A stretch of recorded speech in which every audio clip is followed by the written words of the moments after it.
नमस्कार प्यारे बच्चों। तो कैसे हैं आप सब? आशा करता हूँ आप सभी बहुत ही अच्छे होंगे और अपने परिवार का, अपने शरीर का और खास करके अपने पढ़ाई का बहुत ही अच्छी तरह से ध्यान रख रहे होंगे। तो प्यारे बच्चों, मेरा नाम है अर्जुन और मैं आप सभी का अपने YouTube channel NCERT study point पर बहुत बहुत हार्दिक स्वागत करता हूँ। तो प्यारे बच्चों, आगे चलते हैं। तो जैसे कि आपको पता होगा कि हमने अपना क्लास 12th का जो न्यू कोर्स है वो आज से लगभग 1 मंथ पहले ख़त्म करवा दिया था। उसके तहत हमने अपना जो तीनों बुक है, पहला, दूसरा और तीसरा, इन तीनों बुक के जो हमारे चैप्टर्स हैं, जो अध्याय हैं, उनको हमने कर लिया था। और उसका जो प्ले लिस्ट है ना, वो आप हमारे चैनल पर जाओगे, वहाँ पर एक ऑप्शन दिखेगा प्ले लिस्ट का, प्ले लिस्ट का। तो उस पर आपको class 12th history new course play list मिलेगा। उस पर आप जाओगे तो वहाँ पर आपको ये सभी 12 के 12 चैप्टर देखने को मिल जाएंगे। तो आप वहाँ पर जाकर देख सकते हो। तो हमने जो है अपना क्लास 12th हिस्ट्री का न्यू कोर्स खत्म कर लिया था, जैसा कि आपको पता है। तीनों बुक हमारे खत्म हो चुके हैं। तो आज की इस वीडियो में मैं आपको क्या बताने वाला हूँ, पहले ये समझ लो। देखो, आज की इस वीडियो में मैं आपको ये बताऊंगा जो मैं आपको आगे बताऊंगा, ठीक है। तो क्या है कि पहले आप चैनल को सब्सक्राइब कर लो और बेल आइकन पर क्लिक कर लो। ये आप कर लोगे तो आपको बहुत ज़्यादा फायदा है और हमारे वीडियो का नोटिफिकेशन भी सबसे पहले आपके पास आ जाएगा। अगर आपने ग्रुप ज्वाइन नहीं किया तो कर सकते हो। टेलीग्राम पे हमारा एक ग्रुप है जिसका नाम A.K space study space point. ऐसा आप टेलीग्राम ऐप पर सर्च करोगे, टेलीग्राम ऐप पर आप सर्च करोगे तो हमारा जो ग्रुप है ना, वो आपके सामने उपस्थित हो जाएगा। आप उसको ज्वाइन कर सकते हो। अगर आपको कोई सवाल रहता है, कोई क्वेरी रहता है, तो आप मुझसे इंस्टाग्राम पर आकर पर्सनली पूछ सकते हो। यूजर आईडी आप सभी के सामने लिखा हुआ है, ठीक है। ऐसा आप सर्च करोगे तो प्रोफाइल ओपन हो जाएगा और आप फॉलो करना बिल्कुल ना भूलें। और आपकी कोई भी सवाल हो, कोई भी क्वेरी हो, कुछ भी आपको पूछना हो तो आप पूछ सकते हो। मैं पूरा प्रयास करूंगा आपके सवाल जो है उसका जवाब देने का, ठीक है। देखो, आज की इस वीडियो में बात करेंगे, हमने न्यू कोर्स का यानी क्लास 12th का जो हमने खत्म करवा दिया था कोर्स आज से 1 मंथ पहले। तो अब हमने क्या किया है, अब हम क्लास 12th हिस्ट्री का जो है ना न्यू कोर्स का जो मतलब एक तरह आप कह सकते हो जो हमारा इंपॉर्टेंट क्वेश्चन का जो सीरीज होता है ना, वो मैंने शुरू करा दिया था। जिसके तहत हमने अपना पहला चैप्टर का जो इंपॉर्टेंट क्वेश्चन है, मोस्ट इंपॉर्टेंट क्वेश्चन है, जो आपके प्री बोर्ड एग्जाम और बोर्ड एग्जाम दोनों में आएगा, वो पर्सन मैंने आपको करा दिया है पहले चैप्टर का। दूसरा जो आपका चैप्टर था, राजा, किसान और नगर, यानी किंग फार्मर्स टून्स, वो मैंने आपको करा दिया है। उसके इंपॉर्टेंट क्वेश्चन मैंने आपको करा दिए हैं। तो आज के इस वीडियो में हम क्लास 12th इतिहास यानी हिस्ट्री का जो हमारा चैप्टर 3rd था, जिसका नाम था बंधुत्व, जाति तथा वर्ग, तो इस अध्याय का जो हमारा मोस्ट इंपॉर्टेंट प्रश्न है, क्वेश्चन है, वो मैं आपको कराऊंगा इस वीडियो में। और इस वीडियो में मैं आपको इंपॉर्टेंट क्वेश्चन के साथ उसका आंसर भी कराऊंगा। 8 नंबर का जितना आंसर बनेगा ना, पूरा फुल कराऊंगा। ऐसा नहीं कि मैं आपको थोड़ा बता दूंगा और काम चल जाए। आंसर और क्वेश्चन दोनों मैं आपको बिल्कुल आपके बोर्ड एग्जाम और प्री बोर्ड एग्जाम के नजरिए से बताऊंगा। इस वीडियो के इंपॉर्टेंट क्वेश्चन को अगर आपने देख लिया ना, तो प्री बोर्ड एग्जाम में आपके अच्छे अच्छे नंबर आएंगे और बोर्ड एग्जाम में तो बहुत ही अच्छे आएंगे कि आप देखकर चौंक जाओगे, ठीक है। तो आपको मैंने पहले भी कहा था कि जब हमारा न्यू कोर्स समाप्त हो जाएगा, तब मैं आपके लिए जो है इंपॉर्टेंट क्वेश्चन का, जो आपके प्री बोर्ड एग्जाम और बोर्ड एग्जाम में आ सकता है, उसका एक सीरीज स्टार्ट करूंगा, जैसा कि मैंने कर भी दिया था। और इम्पोर्टेंट एमसीक्यू क्वेश्चन का भी करूंगा, ठीक है। इंपॉर्टेंट एमसीक्यू क्वेश्चन का भी आपको करवाऊंगा ताकि आपको बहुत ही ज़्यादा फायदा हो। वो भी हमने लगभग शुरू कर ही दिया था, बस थोड़ा सा काम उसमें बाकी है, वो हम करेंगे। फिर जाके हमारा वो भी शुरू जो है वो हो जाएगा एमसीक्यू क्वेश्चन 12th क्लास का इतिहास का, ठीक है। हम 12 चैप्टर, मान लो मैं आपको समझाऊं तो आपका 12 अध्याय है 12th हिस्ट्री में। तो 12 अध्याय हमने कर लिया। तो अब हम 12 अध्याय के एमसीक्यू क्वेश्चन भी करेंगे और 12 अध्याय के जो है हम मोस्ट इंपोर्टेंट लॉन्ग और शॉर्ट क्वेश्चन भी करेंगे, यानी लघु उत्तरीय और दीर्घ उत्तरीय दोनों करेंगे। तो यही प्रश्न आपके 100% आएंगे, याद रखना। इस वीडियो में आपको 1 अंक वाला, 3 अंक वाला और 8, ठीक है। 1 अंक वाला, 3 और 8, ये नंबर वाले मैं आपको प्रश्न कराऊंगा, यानी 1 नंबर वाले, 3 नंबर वाले और 8 नंबर वाले। तो इस वीडियो में मैं आपको 8 नंबर में जितने भी प्रश्न कराऊंगा ना, उसमें से देखना अधिकतर प्रश्न आपके बोर्ड एग्जाम और प्री बोर्ड एग्जाम में रिपीट हो जाएंगे, क्योंकि क्वेश्चन उठेंगे वहीं से। आपको इस चैप्टर में से जितना क्वेश्चन मैं आपको बता दूंगा ना आज, उसके बाहर से आपका कोई क्वेश्चन नहीं आ सकता। और मैं एमसीक्यू का भी कराऊंगा आपको, ताकि आपका ये पूरा चैप्टर ही खत्म हो जाए और इसमें से एक भी क्वेश्चन ऐसा ना रहे कि वो आपको नहीं आता है, ठीक है। तो यही कुछ इसमें बातें थी जो मैंने आपको बता दिया। और देखो, बोर्ड एग्जाम के नजरिए से ये वीडियो बहुत इंपॉर्टेंट है। अगर आपका बोर्ड एग्जाम शुरू होने वाला है तो आप इस वीडियो को पूरा देखो। अगर आप सीबीएसई बोर्ड से हो ना, तो आपका बोर्ड एग्जाम आज से 2 महीने बाद शुरू होने वाला है, 2 मंथ एगो। 2 मंथ बाद आपका बोर्ड एग्जाम जो है इतिहास का है, 28 तारीख को है। देखो, आपका मैं डेट बता देता हूँ आपका, कि आपका हिस्ट्री का एग्जाम कब से है। तो 28 मार्च 2023 को जो है आपका इतिहास का एग्जाम है सीबीएसई बोर्ड वालों की, मैं यहाँ बात कर रहा हूँ, ठीक है। तो चलते हैं आगे। अब हम अपने मोस्ट इंपॉर्टेंट क्वेश्चन स्टार्ट करते हैं यहाँ से। तो यहाँ से जो भी मैं आपको बताऊंगा इंपॉर्टेंट क्वेश्चन, उसको आप नोट डाउन कर सकते हो और बिल्कुल याद रख सकते हो। बहुत ही इंपॉर्टेंट हमारा आज का ये वीडियो है। देखो, पहले हम बात करते हैं एक अंकीय प्रश्न, यानी ऐसे प्रश्न जो एक अंक वाले हो। सीधी सी बात है, एक अंकीय यानी एक अंक वाले प्रश्न, यानी जिसको जिसको करने से हमको सिर्फ 1 नंबर मिलता है, उसे एक अंकीय प्रश्न कहते हैं। देखो, आपका जो बोर्ड एग्जाम होगा 28 मार्च को, तो उसमें जो पहले आपको दिखेगा ना, एक मान लो ऐसे पूछ लेगा कि मौर्य साम्राज्य का संस्थापक कौन था, आपको कोई ऑप्शन नहीं मिलेगा। वो 1 नंबर का प्रश्न है, पूछा क्या है कि मौर्य साम्राज्य का संस्थापक कौन था, तो आपको सीधा आंसर लिखना है चंद्रगुप्त मौर्य। ऐसा नहीं कि आपको ऑप्शन मिलेगा या डैश वाला कोई सिस्टम है, नहीं, आपको क्वेश्चन मिलेगा और आपको आंसर लिखना है। इसी को कहते हैं एक अंकीय प्रश्न, समझ रहे हो। तो इसी को कहते हैं एक अंकीय प्रश्न। तो हम शुरू करते हैं एक अंकीय वाला जो प्रश्न है वो। देखो, खास करके ये जो हमारा अध्याय है तीसरा है, महाभारत काल का है। तो इसमें हम जो भी पढ़ेंगे महाभारत काल का ही पढ़ेंगे, जैसा कि मैंने आपको चैप्टर के समय भी बता दिया था।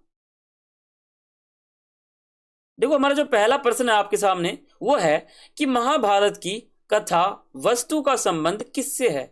आपको बता दूं, प्रश्न का मतलब है कि जो महाभारत हमारा पूरा युद्ध हुआ था, तो महाभारत में जो भी बातें हुई थी, जो भी चीज महाभारत में हुआ था, तो उसमें जो कथा वस्तु था, यानी कौन सा कथा था, उसमें क्या बातें हुआ। तो आप सभी को पता है जो महाभारत का युद्ध है या महाभारत जो ग्रंथ है, उसमें जाहिर सी बात है, उसमें कौरव और पांडव ये 2 परिवार है जिनका जो युद्ध हुआ था ना, उन्हीं का यहाँ पे एक तरह व्याख्या किया गया है महाभारत के अंदर। और ये दोनों कुरु वंश से थे, ठीक है। राजनीति को लेकर है ना, और संपत्ति को लेकर इनके बीच युद्ध भी हुआ था, जिसमें जो है पांडव जीत गए थे, है ना। देखो, आंसर क्या आएगा, आंसर ये आएगा कि कौरव और पांडव के बीच भूमि और सत्ता को लेकर हुए संघर्ष का चित्रण। यानी महाभारत जो हमारा पूरा का पूरा ग्रंथ है, यह महाभारत काल है। तो महाभारत ग्रंथ में जो है, जो हमारा कथा वस्तु है ना, वो इन्हीं के ऊपर है। यानी कौरव और पांडव जो 2 परिवार थे, इन दोनों के बीच जो है भूमि यानी जो हमारा जमीन नहीं होता, इसको लेकर, और सत्ता यानी सरकार, यानी राजनीति और भूमि को लेकर इन दोनों के बीच जो है संघर्ष हुआ था, लड़ाई झगड़े का माहौल था। और तभी जो है इन दोनों के बीच जो है संघर्ष हुआ, लड़ाई झगड़ा हुआ, उसी का चित्रण जो है महाभारत काल में या फिर महाभारत जो हमारा ग्रंथ है उसमें किया गया है। धर्मशास्त्र क्या थे, आपका 1 नंबर का प्रश्न है और बहुत ही इंपॉर्टेंट है, हर बार आ जाता है, मोस्ट इंपॉर्टेंट हमारा ये प्रश्न है। देखो, अब मैं आपको जो भी इंपॉर्टेंट प्रश्न बताऊंगा, और खास करके जो मैं मोस्ट इंपॉर्टेंट प्रश्न बताऊंगा ना, तो आप समझ जाना ये प्रश्न आएगा। तो ये प्रश्न हमारा मोस्ट इंपॉर्टेंट है, ठीक है। धर्मशास्त्र क्या है, धर्मशास्त्र नाम से पता चल जाता है, धर्म यानी किसी का धर्म, शास्त्र यानी ग्रंथ, यानी धर्म के लिए जो ग्रंथ लिखे गए हैं उसको धर्मशास्त्र कहते हैं। नाम से समझना है, इतिहास सब्जेक्ट है हमारा। देखो, धर्मशास्त्र जो है ना संस्कृत ग्रंथ थे, यानी इसमें जो भी चीज है ना संस्कृत के भाषा में ही था, ये जिसमें समाज के लिए बनाए गए आचार संहिता, इनका संकलन किया गया। इसमें कुल मिला के ये है कि कोई भी धर्म हो, ठीक है, उसमें उस धर्म के बारे में जो ग्रंथ लिखा गया, जो शास्त्र लिखा गया, कुछ भी लिखा गया, तो वो जो है ना संस्कृत भाषा में लिखा गया था, ठीक है। तो ये हमारा आंसर हो जाएगा। इसको आप इजी तरीके से दे सकते हो कि धर्मशास्त्र नामक का ग्रंथ संस्कृत भाषा में उजागर है, तथा समाज के जो बातें हैं तथा उनकी जो भी आजीविकाएं हैं, उनका संक्षिप्त वर्णन हमें धर्मशास्त्र के अंदर मिलता है। इसको आप लैंग्वेज चेंज कर सकते हो। देखो, मनु स्मृति क्या है, मनुस्मृति जो है इसमें हमें चांडाल के बारे में मिलता है जानकारी कि चांडाल के कर्तव्य क्या थे, क्या क्या उनका काम था, वो दूसरों के बर्तन खाया कर दूसरों के बर्तन में खाना खाया करते थे। ये सभी जो बातें हैं ये जो है मनुस्मृति के अंदर ही था। ठीक है, मनुस्मृति के अंदर ही था। तो मनुस्मृति का संकलन जो है वो कब हुआ था, यानी मनुस्मृति जो है इतिहास में कब पढ़ने के लिए आया था। तो मनुस्मृति का जो उजागर है ना वो 200 ईसा पूर्व से 200 ईस्वी तक है, यानी 200 ईसा पूर्व के आसपास जो है मनुस्मृति जो है आया और 200 ईस्वी तक जो है मनुस्मृति चला गया। यानी आप समझ सकते हो 2 साल ईसा के जन्म से पहले और 200 साल ईसा के जन्म के बाद, यानी टोटल 400 वर्ष जो है ना मनुस्मृति ने एक तरह से ब्राह्मण पे या ब्राह्मण के विचारधारा थे उनको कहीं ना कहीं बढ़ावा दिया। तो 400 साल जो है मनुस्मृति हमारा चला, भारत के अंदर भी कह सकते हो आप। ठीक है, देखो पितृवांशिकता और मातृवांशिकता शब्दों का अंतर स्पष्ट कीजिए। आपको पता है पितृवांशिकता का मतलब है कि पिता के बाद उसके पुत्र को, फिर उसके पुत्र के बाद उसके पुत्र को, फिर उसके पुत्र को, फिर उसको पुत्र को। तो ये हमारा वांशिकता। अब मातृवांशिकता में क्या, देखो मातृवांशिकता का मतलब हो जाता है कि माताओं का महत्व महाभारत काल में था, या कोई राजा जो है अपने माता के नाम पर जो है अपना नाम रखते थे या साम्राज्य का नाम रखते थे, ऐसा कुछ। देखो पितृवांशिक पहले हम समझते हैं। देखो पितृवांशिकता वह वंश परंपरा है जो पिता पुत्र फिर पौत्र फिर प्रपौत्र आदि से चलती है। देखो पिता यानी किसी पिता मतलब समझ सकते हो आप पिता, पुत्र यानी उसका पुत्र, और पौत्र यानी उसका पुत्र, और प्रपौत्र यानी उसका पुत्र। आसान भाषा में बताऊं तो पिता, बेटा, पोता और परपोता। समझ में आ गया? तो यही है, यानी पहले पिता फिर पुत्र फिर उसका पुत्र यानी पिता का पोता पौत्र, और फिर उसका भी बेटा यानी प्रपौत्र। ठीक है, तो ऐसे चलता रहता था। अब मातृवांशिकता में क्या है कि जहां वंश परंपरा मां से जुड़ी होती थी, यहाँ पे क्या है कि माताओं को महत्व जो है ना वो भी मिलता था। ये कुछ इसमें बातें थी। और पितृवांशिकता में क्या था कि उसके बाद उसके बेटे को, फिर उसके बेटे को, फिर उसको बेटे को। ठीक है, तो ऐसा सब इसमें सिस्टम था। और पहले मैं आपको बताऊं तो पहले पितृवांशिक व्यवस्था बहुत ही सही माना जाता था। ठीक है, बहुत ही सही माना जाता था। अब देखो अगला आपका 5वां प्रश्न है, क्या है तो विवाह संबंधी वही विवाह पद्धति का क्या अर्थ है। बहुत ही आसान क्वेश्चन है, बहुत ही आसान। देखो विवाह संबंधी, ये क्वेश्चन खुद ही कहता है कि जो मैं तुमसे पूछ रहा हूं ना वो विवाह संबंधी ही है। देखो क्वेश्चन के पूछने का टोन देखो, क्वेश्चन बना किस तरह से है। देखो जो भी क्वेश्चन का आंसर आप लिखते हो ना, भले ही वो पॉलिटिकल साइंस हो, ज्योग्राफी हो, तो क्वेश्चन खुद चीख चीख के कहता है कि देखो मैं किसकी बात कर रहा हूं। तो क्वेश्चन खुद कहता है, देखो क्वेश्चन क्या कहता है कि विवाह संबंधी, यानी क्वेश्चन खुद आपको कह रहा है कि मैं आपसे विवाह संबंधी बातें पूछ रहा हूं। उसमें क्या पूछ रहा है वो, उसमें वो बही विवाह पद्धति पूछ रहा है। बही विवाह पद्धति, एक क्या था हमारा अंत्य विवाह पद्धति, बही विवाह पद्धति। ठीक है, बहुपति प्रथा और बहुपत्नी प्रथा। तो यही हमारा एक सीरीज था। तो बही विवाह पद्धति का क्या अर्थ है। बही विवाह पद्धति आपको पता होगा, विवाह मतलब शादी, बही मतलब बाहर, यानी शादी करना है लेकिन अपने गोत्र से बाहर करना, ये एक पद्धति था। ये तो मैंने आपको बताया। तो आप समझते हैं, देखो अपने गोत्र से बाहर विवाह करना, जाहिर सी बात है कि विवाह संबंधी जो हमारा बही विवाह पद्धति था इसमें क्या था कि अपने गोत्र से बाहर शादी करना। मान लो आपका गोत्र कुछ है, ठीक है, आपका जो हमारा आपका मान लो कोई गोत्र है वो कुछ और गोत्र है। ठीक है, तो उस गोत्र के यानी अपने गोत्र के अलावा किसी गोत्र के लड़कियों के साथ शादी करना, वो होता था बही विवाह पद्धति के अंदर। अंत्य विवाह पद्धति के अंदर क्या होता था कि अपने गोत्र के अनुसार लड़कियों से शादी करना। तो ये था अंत्य विवाह पद्धति। ठीक है, तो यहाँ आंसर मिल गया आपको सीधा सा। अब हम बात करते हैं छठा जो प्रश्न है वो, ब्राह्मण पद्धति के अनुसार गोत्र संबंधी कोई एक नियम लिखिए। देखो विवाह के बाद स्त्रियों का गोत्र पिता के स्थान पर पति का गोत्र फिर उसका, ऐसा माना जाता था। यानी समझ गया आप, विवाह के बाद क्या है, स्त्रियों का गोत्र होगा, ठीक है, फिर पिता के स्थान पर पति का गोत्र। पहले क्या था, जो लड़कियां हैं शुरू में बचपन में क्या गोत्र चलता है उनके पिता का, ठीक है, लेकिन उसका जब शादी हो जाता है तो क्या चलता है, उसके पति का गोत्र चलता है ना। जैसे मिस्टर मिश्रा, मिसेस मिश्रा, ठीक है, यानी लड़की का जो नाम आया वो मिश्रा के तहत आ रहा है। तो ऐसा आप मान सकते हो। देखो 7वां आपका प्रश्न है कि धर्म शास्त्रों के अनुसार स्त्री धन किसे कहते हैं? स्त्री धन समझते हो आप? यानी जब स्त्री की कोई स्त्री है, उसका जब विवाह होता है तो पिता द्वारा उसको कुछ भी दिया गया भेंट, वो स्त्री धन कहलाता है। स्त्री यानी लड़की, धन यानी उसको दिया गया धन संपत्ति, तो स्त्री धन कहलाता है। अब समझते हैं, देखो विवाह के समय स्त्री को मिले उपहार स्त्री धन कहलाता है, इसी पर स्त्री का अधिकार होता है। बहुत ही आसान क्वेश्चन है, अगर आप चैप्टर पढ़ोगे तो बहुत आसान लगेगा आपको।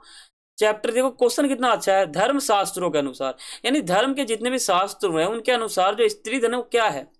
तो आपको पता है, स्त्री यानी लड़की, धन यानी उसको दिया गया तोहफा। अब बात करते हैं 3 अंकीय प्रश्न। आपको पता होगा कि आपका जो सीबीएसई बोर्ड एग्जाम है उसमें 1 अंक वाला प्रश्न है, 3 वाला है और 8 है, यही तीनों प्रश्न है। तो मैं आपको इन्हीं तीनों के अनुसार करा रहा हूँ, ऐसा नहीं कि मैं आपको 2 अंक वाला करा रहा हूँ, 5 अंक वाला करा रहा हूँ, ऐसा नहीं है। मैं आपको 1 अंक वाला, 3 अंक वाला और 8 अंक वाला, यही प्रश्न मैं आपको करा रहा हूँ। तो अब हम जो है 3 अंक वाले प्रश्न देखेंगे। देखो, आप जो आपका पहला प्रश्न है वो आपके सामने ये है कि 600 ईसा पूर्व से 600 ईस्वी तक के काल में सामाजिक जीवन और भी जटिल हो गया।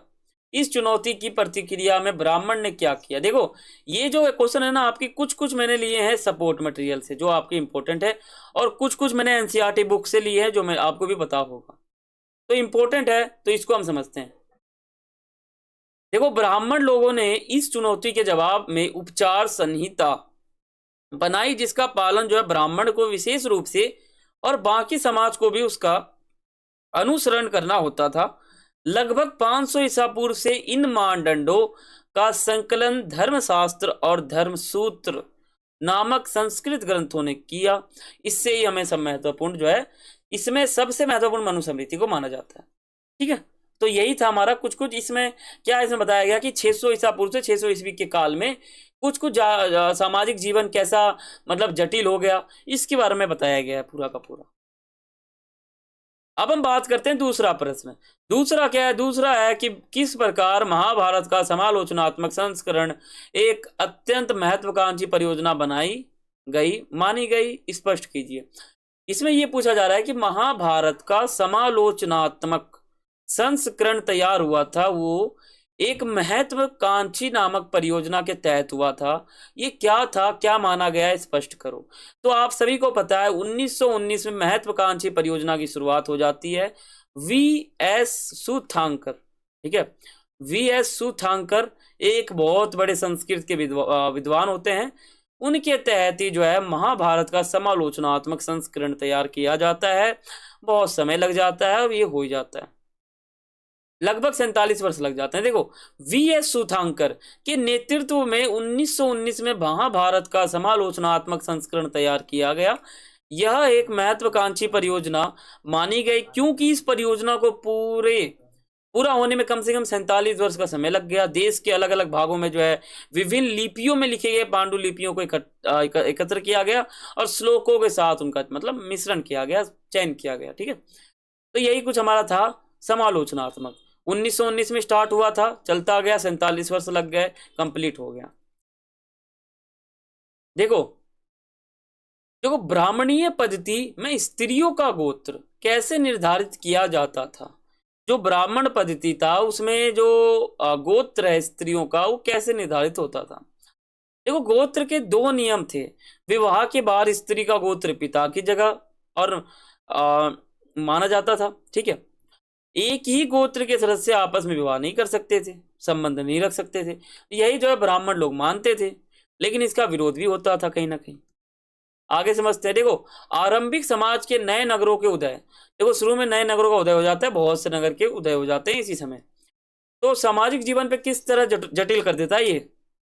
देखो, इस काल में नगरों के उद्भव के कारण सामाजिक जीवन अधिक जटिल हो जाता है। यहाँ दूर से लोग आकर बसने लगे, वस्तुओं की खरीद फरोख्त होने लगी और नगरीय परिवेश में विचार का आदान प्रदान, ठीक है, होने लगा। इस वजह से क्या होता था, आरंभिक विश्वासों और व्यवहारों पर प्रश्न चिन्ह लग जाता था।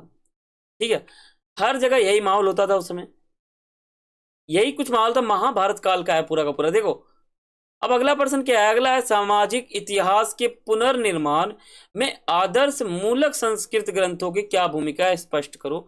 जो हमारा समाज है उसके इतिहास में पुनर्निर्माण किस प्रकार हुआ और ये किस प्रकार इसका माहौल था वो समझते। देखो, संस्कृत ग्रंथों से समाज के नियमों की जानकारी मिलती है, लोगों की जीविका, व्यवहार, आदर्श की जानकारी प्राप्त होती है, विवाह के नियम, संपत्ति के अधिकार, आचार संहिताओं की जानकारी मिलती है। संस्कृत से ग्रंथ से कुछ साक्ष्य मिल जाते हैं इतिहासकारों को जो महत्वपूर्ण साबित हो जाते हैं, इन सब सहायता इनसे मिल जाती है। यही बताया गया है इसमें पूरा का पूरा। अगर आपने चैप्टर पढ़ा होगा ना, मेरे चैप्टर के वीडियो को देखा होगा, तो आपको बहुत ही आसान लगेगा। अभी भी अगर आपने हमारे चैप्टर के वीडियो को नहीं देखा है ना, तो मैं काम करूंगा इस वीडियो में मैं क्लास 12 हिस्ट्री का जो है ना न्यू कोर्स मैंने स्टार्ट किया था, उसका मैंने एक प्ले लिस्ट बना रखा है। प्ले लिस्ट बना रखा है, यानी प्ले मतलब चालू करना, लिस्ट मतलब एक फाइल, यानी फाइल के अंदर वीडियो है जिसको आप प्ले करके देख सकते हो। तो प्ले लिस्ट बना हुआ है, उसको मैं आपको डिस्क्रिप्शन में डाल दूंगा, नीचे जाओ और चेक कर लो, ठीक है। और पूरा देखना चैप्टर के वीडियो, तभी आपको समझ में आएगा। देखो, मंदसौर अभिलेख जटिल सामाजिक प्रतिक्रियाओं की झलक किस प्रकार देता है। इंपॉर्टेंट है, आपके एनसीईआरटी का प्रश्न है। देखो, मंदसौर यानी मध्य प्रदेश की बात यहाँ चलती है, से अभिलेख मिला है, यानी कह सकते हो आप मध्य प्रदेश से जो है कुछ अभिलेख मिला है, जिसमें रेशम के बुनकरों की श्रेणी का वर्णन मिलता है। यह अभिलेख जो है वो बहुत ही जटिल सामाजिक, ठीक है, प्रक्रियाओं की झलक देता है तथा श्रेणियों के रूप में, ठीक है, और बहुत ही अंतर्दृष्टि, बहुत ज्यादा मतलब सहायता करता है हमारा ये जगह। और यहाँ पे जहाँ भी यहाँ पे आप कह सकते हो मध्य प्रदेश में जितने भी अभिलेख मिले थे ना उस समय, वो बहुत ही मतलब बहुत ज्यादा सहायता देता था, ठीक है, और बहुत सारा जानकारी देता था वो अभिलेख, और ऐसा लगता था कि उस अभिलेख से हमें बहुत ज्यादा जानकारी मिल जाएगा। अभिलेख मतलब समझते हो आप, कोई भी कठोर धातु सतह या पत्थर है, कोई भी नुकीला एकदम कठोर जगह है, उस पर अगर कोई खुदाई करके लेख लिख देता है ना, उसी को अभिलेख कहते हैं। देखो, मनुस्मृति में वर्णित चांडालों के कर्तव्य का वर्णन करें। देखो, मनुस्मृति आपको पता होगा 200 ईसा पूर्व से लेकर 200 ईस्वी तक इसका समय काल था। लगभग 400 वर्ष जो है ये यहाँ पर भारत के अंदर इसका जो है चलता है एक पूरा का पूरा ग्रंथ। तो ये जो मनुस्मृति है, इसमें क्या क्या बताया गया है चांडालों के बारे में, इसके कर्तव्य को बारे में। देखो, गांव से बाहर रहना होता था, जो वो चांडाल थे उनको मनुस्मृति में बताया गया है कि जो चांडाल है उनके कर्तव्य है गांव से बाहर रहना। वो गांव से बाहर रहेंगे, ठीक है, फेंके हुए बर्तन का इस्तेमाल करेंगे, मरे हुए लोगों का वस्त्र पहनेंगे, लोहे का आभूषण पहनेंगे, ठीक है, और भी बहुत उनका अलग अलग काम होता था मनुस्मृति के अनुसार। अगला प्रश्न 8वां है, महाभारत कालीन समाज पुरुष प्रधान का कोई 3 तर्क दो। यानी इसमें पूछा जा रहा है क्या महाभारत काल जो है उसमें पुरुष की प्रधानता थी, कोई 3 तर्क दो, ठीक है, तर्क दो, यानी 3 विचार दो, कैसे मतलब ये पुरुष प्रधान समाज था।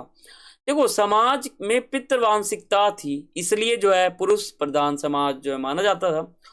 समाज पुरुष प्रधान था, पुरुषों को ही पैतृक संपत्ति पर अधिकार था, पिता के बाद संसाधनों पर पुत्र का अधिकार होता था। पितृवंश को आगे बढ़ाने के लिए पुत्र को महत्वपूर्ण माना जाता था। इसलिए जैसे मान लो आपको ये समझाऊं तो ऐसे समझोगे आप, 1 मिनट में इसको मिटाता हूं फिर आपको समझ में आएगा। देखो, मान लो एक पिता है, उदाहरण दे रहा हूं आपको, ये है चंद्रगुप्त मौर्य, ध्यान से समझना, चंद्रगुप्त मौर्य। अब यहां पर क्या है, ये है एक पिता, इसका बेटा है बिंदुसार, ठीक है, बिंदुसार, ये इनके बेटे हैं, ठीक है। अब इनका बेटा है अशोक, जिनको सम्राट माना जाता है, 47 वर्षों तक इन्होंने शासन किया था, लगभग 48 वर्ष कह सकते हो, कहीं 47 वर्ष भी देखने को मिल जाता है। तो अशोक ने किया था और बिंदुसार ने जो है 29 वर्ष किया था। तो क्या है कि जैसे मान लो चंद्रगुप्त मौर्य के पास 10 रुपए हैं, ध्यान से समझना, 10 रुपए हैं, ये 10 रुपए दे देगा किसको, बिंदुसार को 10 रुपया, ठीक है। फिर ये किसको दे देगा, अशोक को 10 रुपए दे देगा। यानी क्या हो रहा है, पहले यहां से जाता है पैसे यहां पर, फिर यहां जाता है। तो इसी सिस्टम को हम कहते हैं पितृवांशिकता, यानी पिता के बाद उसके बेटे को, फिर उसके बेटे को, फिर उसके बेटे को, ऐसे चलता जाएगा। अब आप ही सोचो, जब ये पैसे देने के लिए जो लड़का है वो इतना महत्वपूर्ण है, तो जाहिर सी बात है जो महाभारत का काल का जो समाज था वो पुरुष प्रधान था। यानी अगर मान लो चंद्रगुप्त मौर्य का कोई बेटी होता, ठीक है, कोई बेटी होती, तो क्या काम चल पाता? नहीं हो पाता। तो यही है कि जो पुरुष थे ना, पुरुष पुरुष को अधिक महत्व मिलता था महाभारत काल में। बिल्कुल सही बात है। और क्यों सही है वो मैंने आपको यहाँ पे 3 उदाहरण देके भी बताया है ना। पितृवंश को आगे बढ़ाने के लिए पुत्र का बहुत ही महत्वपूर्ण योगदान था। आपको 3 तर्क दे सकते हो, ठीक है, ठीक है, समझ गए आप? तो यही है।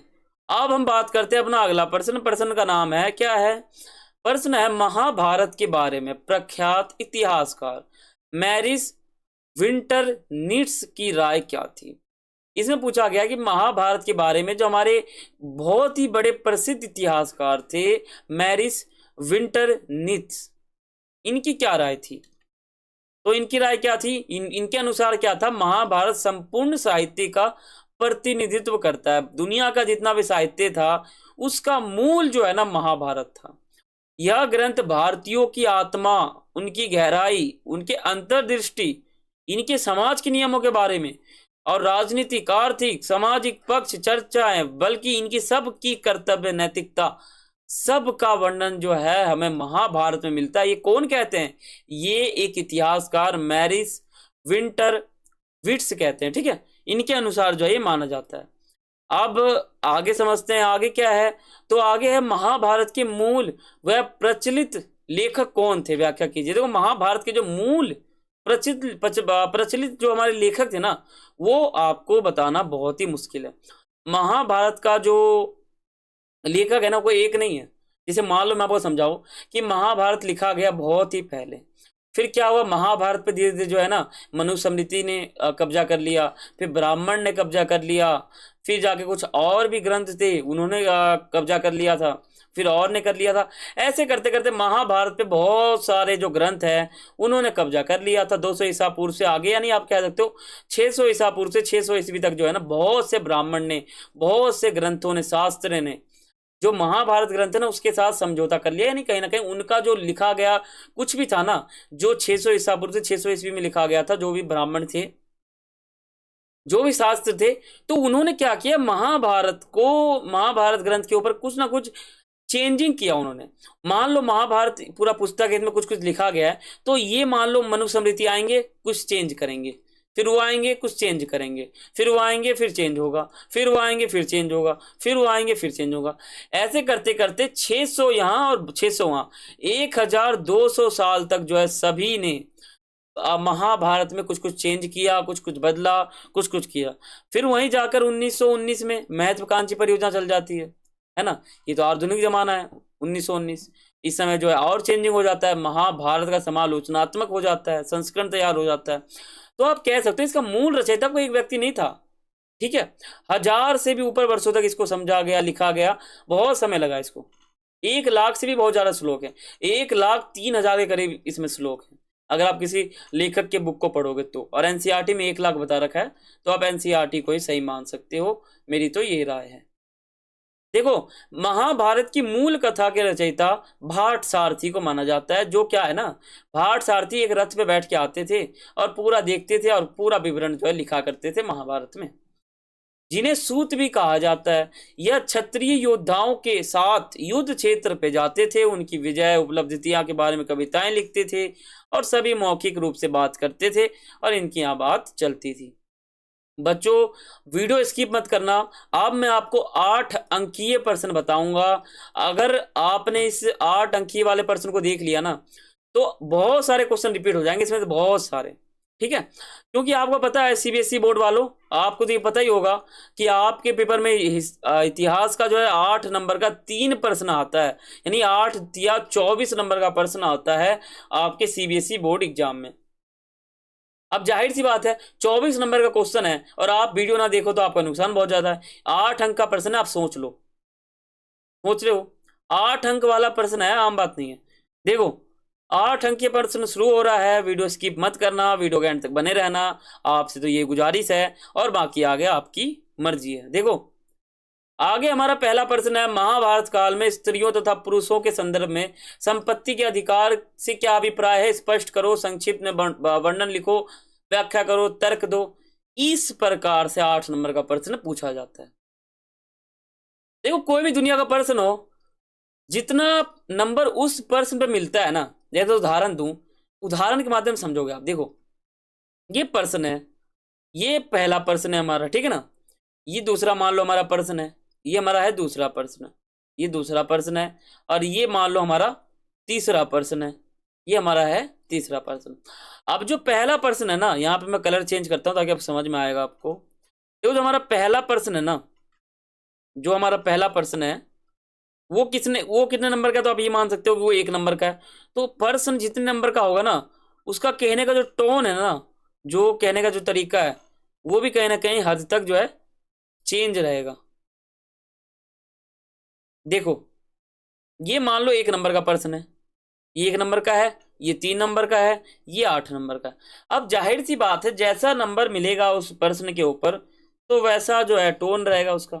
जैसे मान लो 8 नंबर का प्रश्न तो ऐसे पूछेगा, निम्नलिखित तर्कों पे अपना तर्क प्रकट करें तथा इस तर्क की विसफलताओं एवं इसकी क्षमताओं का विवरण लिखें। अब देखो कहने का टोन कितना हैवी है, तो आप ही सोचो, जितना बड़ा प्रश्न है उसके कहने का जो टोन है ना, तरीका जो है ना बात करने का, वो बहुत ही अलग है। अब कई बच्चों के सामने 8 नंबर का प्रश्न आता है, तो वो प्रश्न को ही नहीं समझ पाते कि प्रश्न में पूछ क्या रहा है। कई कई हैवी शब्द आ जाएंगे, है ना। जैसे मान लो दोबारा से किसी का उतरना होता है, यहाँ पे मान लो किसी का दोबारा यहाँ पे उपस्थिति होती है, तो वहां पे एक शब्द आ जाएगा पुनर्निर्माण। अब कई बच्चों को पुनर्निर्माण का शब्द का मतलब ही नहीं पता है, तो वो क्वेश्चन को समझ ही नहीं पाते हैं, छोड़ देते हैं, नंबर उनका कट जाता है। तो आपको मैं ये कहता हूं कि जैसा प्रश्न है, जितने नंबर उस प्रश्न के ऊपर मिलेंगे, उतना उसका टोन चेंज रहता है। यहाँ टोन चेंज है, क्या है, तो महाभारत काल में स्त्रियों, ध्यान से समझना, महाभारत एक काल है जिसमें स्त्री और पुरुष के संदर्भ में जो है ना, संपत्ति के अधिकार से क्या अभिप्राय है, पूछा जा रहा है कि जो महाभारत काल में जो स्त्री थे और जो पुरुष थे, तो इन दोनों के अधिकार में क्या अभिप्राय, मतलब इन दोनों के अधिकार क्या क्या थे, ये बताओ। देखो बहुत ही मोस्ट इंपोर्टेंट प्रश्न है हमारा ये, तो बहुत ही मोस्ट इंपोर्टेंट प्रश्न है। देखो क्या होता था कि महाभारत के समय जो स्त्री थे और जो पुरुष थे, ये संपत्ति में बिल्कुल भिन्न थे। इनका अधिकार बिल्कुल, मान लो आपको यहाँ बताऊं, तो जो स्त्री थे, ठीक है, और जो पुरुष थे, इन दोनों का अधिकार जो है ना बिल्कुल भिन्न था महाभारत काल में। पुरुष का अधिकार कुछ और था, स्त्री का कुछ और था। स्त्री का क्या था कि पिता के संपत्ति पे उसका कोई अधिकार नहीं था। उसको जो है विवाह के समय जो तोहफे मिलते हैं या कुछ भी उपहार मिलता है, कुछ भी मिलता है, तो उस पे उसका अधिकार था स्त्री का। लेकिन पुरुष का क्या है, तो पुरुष का क्या है कि उसके पिता के बाद जो संपत्ति है वो पुरुष का हो जाता है, फिर उसके बाद उसका हो जाता है। ये परंपराएं चलती रहती है, ठीक है। तो यहां आप ये समझो कि भिन्न अधिकार में रहते थे। मनुस्मृति के अनुसार पैतृक जायदाद यानी पिता का जो जायदाद था, वो माता पिता के मृत्यु के बाद सभी पुत्रों में समान रूप से बांटा जाता था। किंतु जो बड़ा पुत्र था, ठीक है, बड़ा पुत्र जो होता था वो क्या था, तो उसको एक विशेष भाग मिलता था, क्योंकि महाभारत काल में जो बड़ा पुत्र होता है ना, उसको विशेष भाग मिला करता था उस जमाने में, उसका अधिकार था। और जो छोटे पुत्र थे उनको थोड़ा कम मिलता था, ऐसा माना जाता है, ठीक है। तो इस पर स्त्री का अधिकार बिल्कुल नहीं था। इसमें ये आपको यही बताना है, सिंपल सा बताऊं, महाभारत काल में जो स्त्री थे ना और जो पुरुष थे, इन दोनों का संपत्ति को लेकर अधिकार क्या थे बता दो। तो स्त्री का क्या था, वही विवाह के समय जो तोहफे मिलता है, कुछ भी ट्रॉफी मिलती है, कुछ भी उपहार मिलता है, कुछ भी गिफ्ट मिलती है, सभी पे उनका अधिकार था। लेकिन स्त्री जो है पिता के संपत्ति पे अधिकार नहीं कर सकती थी कि ये जमीन तुम मुझे दे दो, ये जमीन मुझे दे दो, ये तुम मुझे दे दो, ऐसा कुछ नहीं हो सकता था, समझ रहे हो।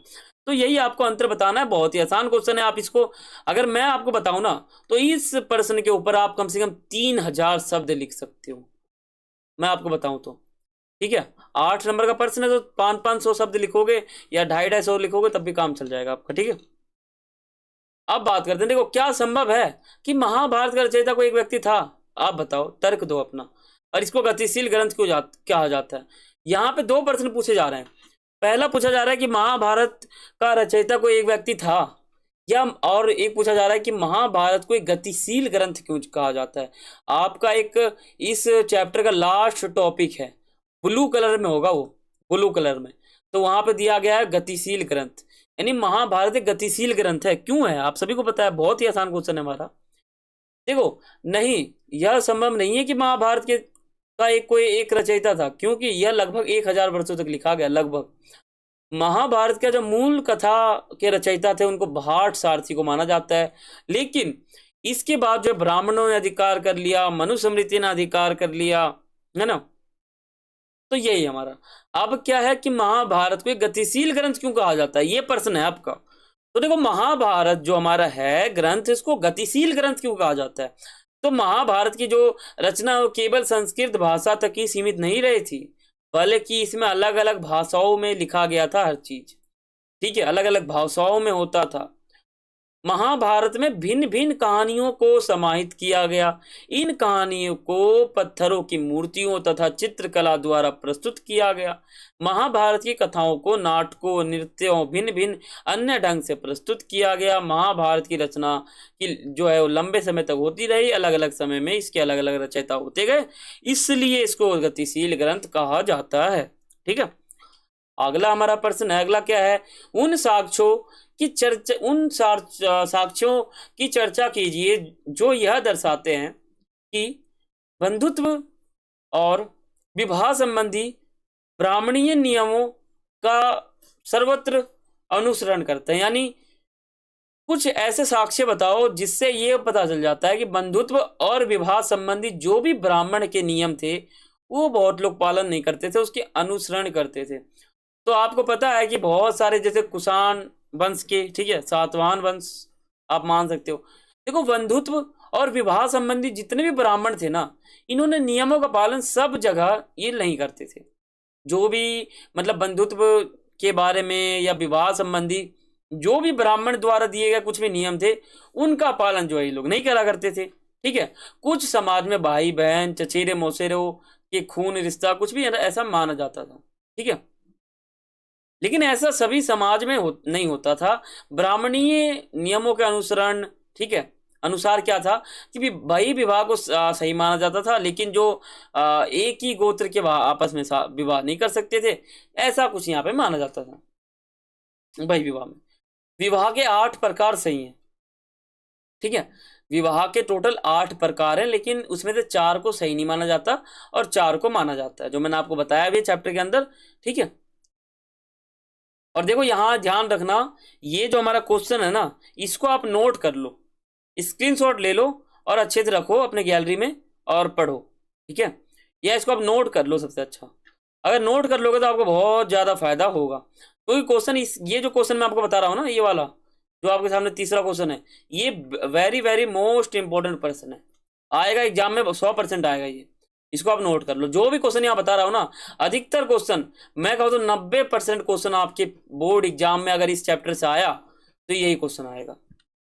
अगला आपका प्रश्न है चौथा, कि महाभारत कालीन भारतीय सामाजिक जीवन की प्रमुख विशेषताओं पर एक निबंध लिखो।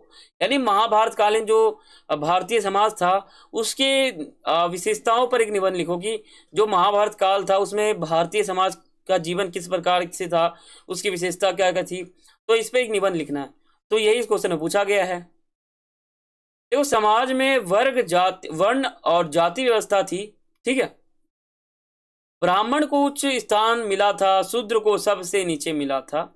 ठीक है, धर्म सूत्र और धर्मशास्त्र में जो है चारों वर्गों की आजीविका निर्धारित थी।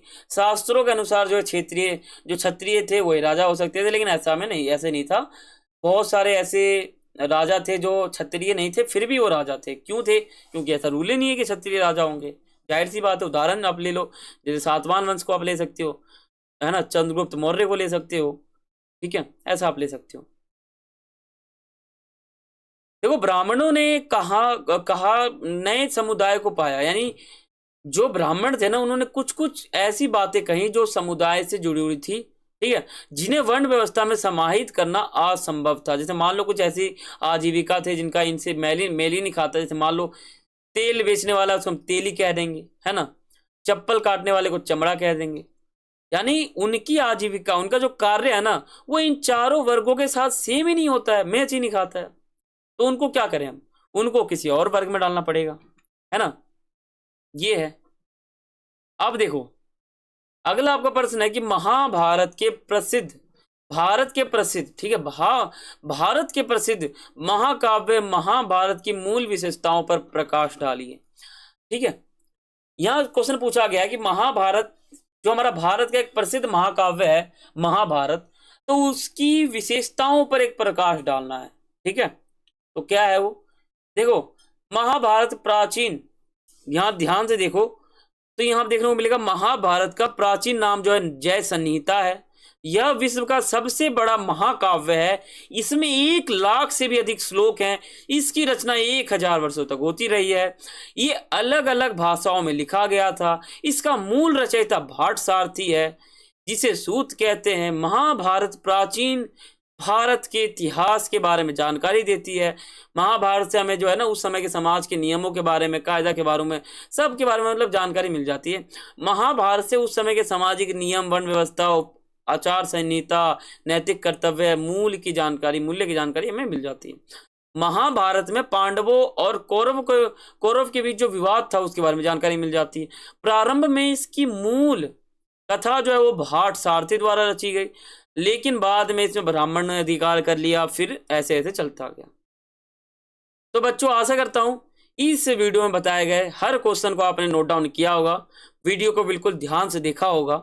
अगर देखा है तो बहुत बहुत आपका शुक्रिया। ठीक है, तो मैं आपको ये कहना चाहता हूं कि कमेंट बॉक्स के लिए आपके लिए एक प्रश्न है, यानी आपको मैं एक प्रश्न देता हूं जिसका आंसर आप मुझे कमेंट बॉक्स में दोगे। मैं देखना चाहता हूं कि आपने इतना क्या पढ़ रखा है इस चैप्टर में से, यानी अभी तक आपको इस चैप्टर के अंदर से क्या क्या आता है। इतना मैंने आपको चैप्टर पढ़ा दिया, 4-4 वीडियो में कराए हैं मैंने चैप्टर आपको, कुछ 3-3 2-2 वीडियो में भी है, तो आपको इसमें कितना आता है।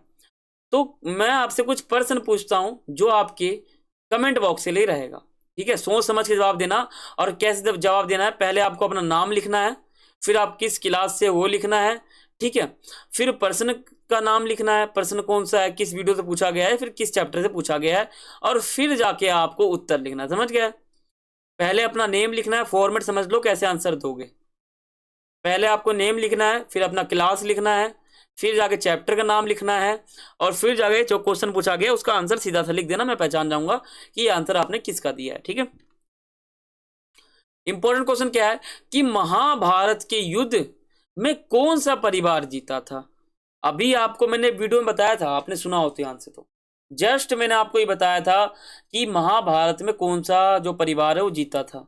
तो आपके लिए क्वेश्चन है, आप मुझे कमेंट बॉक्स में बताओ कि महाभारत जो हमारा युद्ध हुआ था उसमें 2 परिवार थे, कौरव पांडव। अब जीते कौन थे ये बताना आपको। ठीक है, तो वीडियो ये था हमारा। आशा करता हूँ आपको समझ में आ चुका होगा। वीडियो बहुत अच्छा था। अच्छा लगा है आपको तो इस चैनल को सब्सक्राइब कर लेना, वीडियो को एक लाइक कर देना, और बेल आइकन पे क्लिक कर लेना। ठीक है, इंपॉर्टेंट काम है। आप भी सोचते होगे मैं रोज आपको ये बोलता हूँ कि सब्सक्राइब कर लो, बेल आइकन पे क्लिक कर लो, तो इंपॉर्टेंट है। अगर आप कर लोगे तो आपको बहुत ज़्यादा फायदा होगा। ठीक है, तो सब्सक्राइब करना है आपको, बेल आइकन पे क्लिक करना है। समझ गए? बिल्कुल। और क्या है, वीडियो को लाइक करना है, कमेंट करके आपको बताना है जो हमने क्वेश्चन आपसे पूछा है। और भी आप कमेंट कर सकते हो कि आपको वीडियो कैसा लग रहा है, न्यू कोर्स आपने देखा कि नहीं देखा। और मैं प्ले लिस्ट वाला जो पूरा पार्ट होता है ना, मैं आपको इस वीडियो के डिस्क्रिप्शन में डाल दूंगा। जाके उन 12 चैप्टर को अच्छे से पढ़ना, बिल्कुल डीप विस्तार से पढ़ा रखा है मैंने, आपको हर चीज़ बताया है वहाँ पर। उस वीडियो को आप देख लोगे तो आप अपने CBSE बोर्ड एग्जाम या अदर बोर्ड एग्जाम में भी टॉप करोगे। ठीक है ना। और साथ ही आप MCQ क्वेश्चन का वीडियो देख लेना, और जो इंपॉर्टेंट क्वेश्चन होता है इसका भी वीडियो देख लेना, ताकि आपको बहुत ज़्यादा फायदा हो। तो फिर मिलते हैं अगली वीडियो में, तब तक के लिए सभी को थैंक फॉर वॉचिंग। जय हिंद, जय भारत।